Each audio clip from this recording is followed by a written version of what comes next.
Bonjour, je suis très heureux de vous retrouver là ce matin.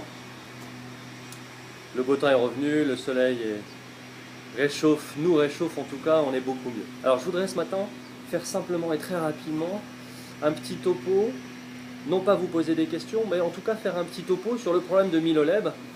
Quand on le regarde au moment du contact, et Yatko l'a bien pris en photo, on se rend compte que Miloleb il est dans cette position-là, complètement en arrière, avec les bras ici, voire même le club qui sort un petit peu à gauche. C'est pas une position qui va le faire avancer. Il va jouer un petit peu avec l'expérience, mais en tout cas, il avancera pas. Donc, Miloleb. Comment est-ce que je libère ma tête de club? Tu sais que lorsque je monte, lorsque je prends de l'élan, ma tête de club, elle se déplace de cette manière-là. C'est-à-dire qu'elle fait cette trajectoire-là, et puis ensuite, elle revient effectivement dans cette position-là. Alors évidemment, si je la garde comme ça, orientée à droite, je vais me retrouver avec des balles qui vont partir très haut. Je vais me mettre un petit peu plus loin, pour que tu comprennes. Je recommence. Si donc, ma tête de club se déplace de cette manière-là, elle va effectivement être dans cette position-là qui est une position square, vous le voyez tous.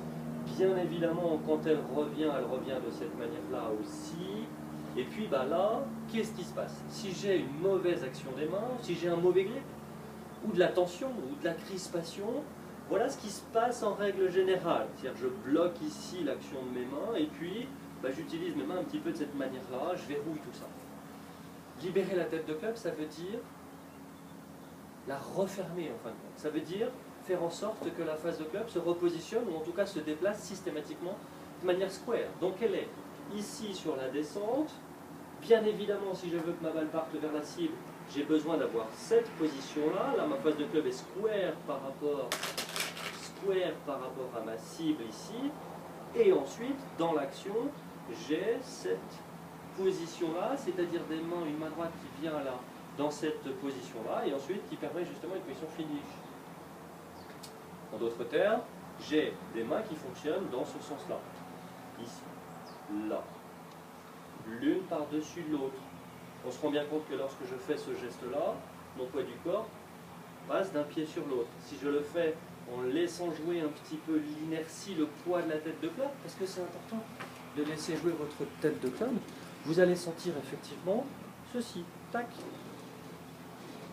tac, et non pas cela. Si j'ai une main gauche qui retient mon club, qui retient là mon club, avec une face de club qui reste orientée vers la cible.